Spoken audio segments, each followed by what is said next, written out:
приветствовать вас на своем канале. Сегодня я хотела бы с вами поговорить о том, как исполнять скрипичный концерт ридинга си минор, первая часть, какие там возникают проблемы, на что обратить внимание, чтобы этот концерт был не просто набор нот, а было первое ваше самостоятельное исполнение крупного произведения крупной формы. Итак, поехали! Первое, на что хочется обратить внимание, это объем концерта. Если ранее вы привыкли исполнять произведение на полстранички или на 1/3 страницы, то сейчас вам придется немножко попотеть, потому что в концерте мало пауз, мало мест, где вы сможете расслабиться. И концерт занимает в одних источниках целую страницу, во вторых источниках 2 страницы. Выбор за вами, что вам будет удобнее, в каком материале изучать. Но обращайте внимание, пожалуйста, на то, что при выучивании наизусть этого концерта очень много одинаковых мест, но выход из этих мест разный. И поэтому ученики начинают путаться и менять местами. Эти места сложные. И получается, что концерт очень слабенько изучается наизусть. Например, есть такое вот место.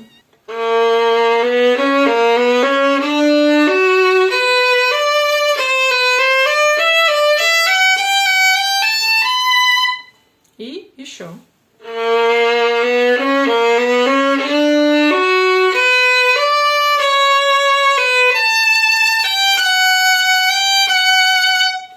Как вы видите, все эти 2 места начинаются одинаково, но потом заканчиваются другим развитием.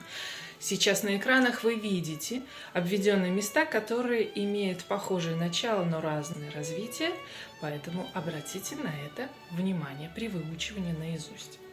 Далее.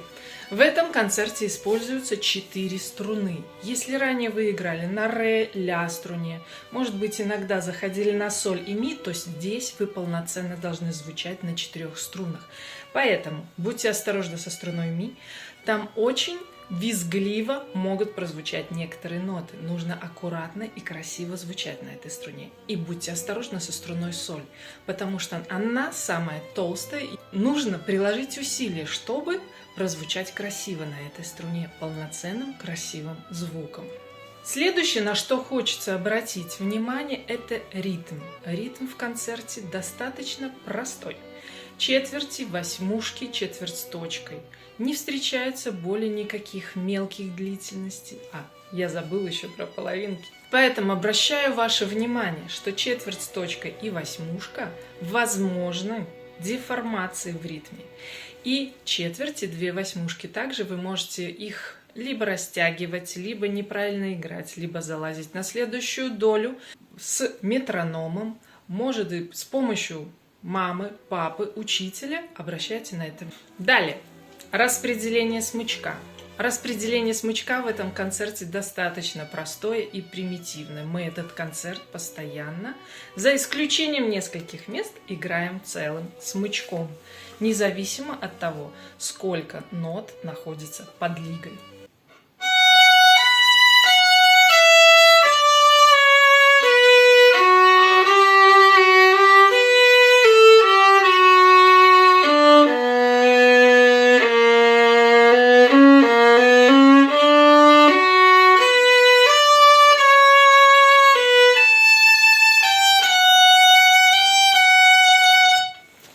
Итак, вы обратили внимание на то, что в концерте звучат 2 четверти на 1 лигу, либо 4 восьмых на 1 лигу, но независимо от того, сколько звучит в нашем концерте нот на 1 лигу, мы исполняем его целым смычком. За исключением 2 мест. Сейчас на экране вы видите эти места. В этих местах мы используем такой принцип. Мы делим смычок на 2 половинки и целый смычок.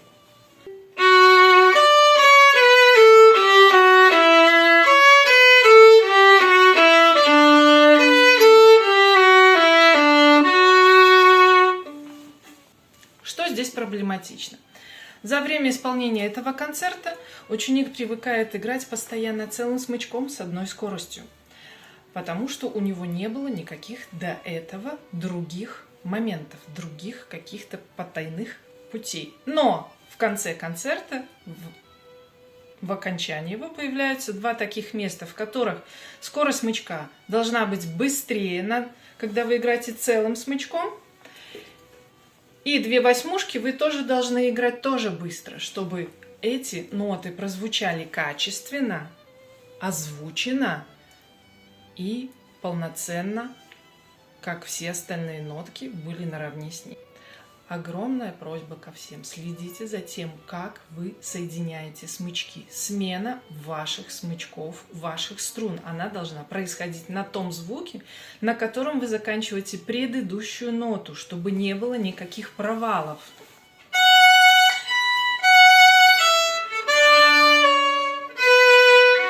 Очень часто можно слышать такие ошибки.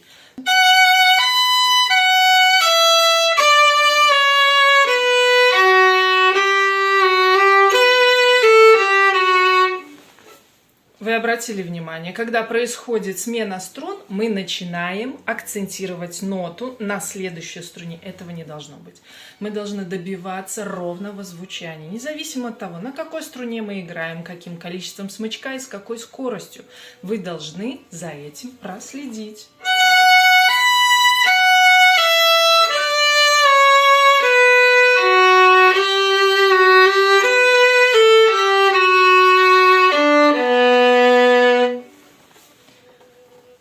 Обращаю внимание на то, что многие начинают смычок вести с более быстрой скоростью, либо наоборот. И получаются пузыри. Вы притормаживаете смычок, а потом быстро его доводите в конце. Неправильно. Из-за этого у вас не будет ровного звучания. Либо наоборот, вы быстро ведете, а в конце притормаживаете. У вас уже появился как будто небольшой акцент. Этого не должно быть. Следите. Дальше, что касается интонации. В концерте не так много проблемных мест. Фа диез, до диез при ключе у нас, и возникают проходящие диезы. Это ля диез, соль диез. Сейчас вы видите на экране эти кусочки, обращайте на них внимание, на интонацию в этих кусочках. Также в самом-самом начале концерта первый скачок на кварту.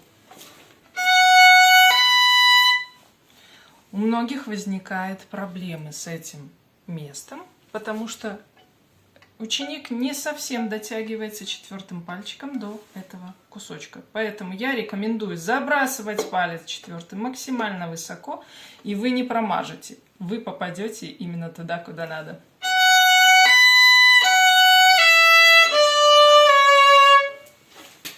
Далее в концерте появляются у нас такие новшества, как акценты. Если ранее вы с ними не сталкивались, то прошу обратить на это внимание. Они встречаются и на половинках, и в другом месте. В чем преимущество наших акцентов? Это яркое начало, даже могу сказать небольшой укол этой ноты, но вы должны не отпустить звук и доиграть смычок на одном и том же звуке. Что касается половинок, мы просто колем начало этих ноток.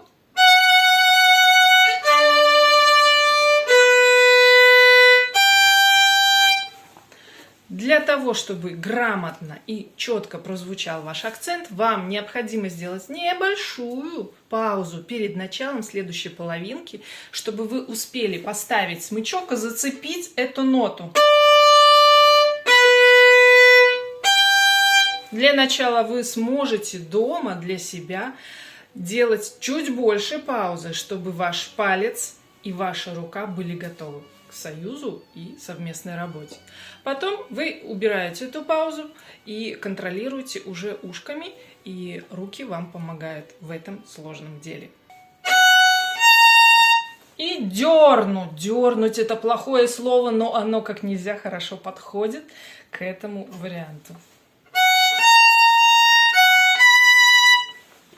Это простое место, но требует небольшого вашего внимания.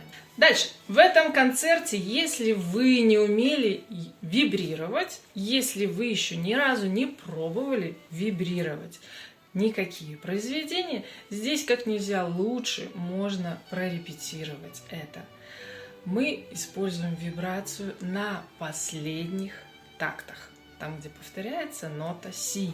И здесь вам не нужно думать о том, какой палец следующий, это окончание концерта. И вы спокойно можете раскачивать свою левую руку для красивой вибрации.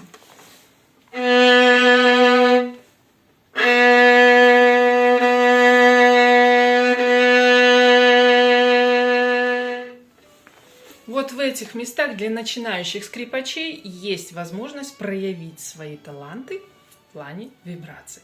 Вы можете всем показать, что вы уже это умеете. Также хотелось обратить внимание на то, что вы играете вместе с сопровождением этот концерт. Либо это оркестр, либо это фортепиано. Поэтому обращайте внимание, движение у вашего сопровождения идет восьмушками. И что касается вашего ритма, я вначале затрагивала тему четверть с точкой, восьмушка, либо четверти 2 восьмушки, либо 4 восьмушки на одной лиге. Вы должны быть воедино вместе с вашим концертмейстером, вместе с вашим оркестром, чтобы не получилось так, что восьмушки концертмейстера и оркестра будут в другом темпе, нежели ваши. Прислушивайтесь, заставляйте ваши уши работать, обращайте на это внимание, и вам улыбнется удача. Записи этого концерта есть в интернете во всех возможных вариантах. И вместе с оркестром, и вместе с фортепиано. Также есть минусы этого концерта.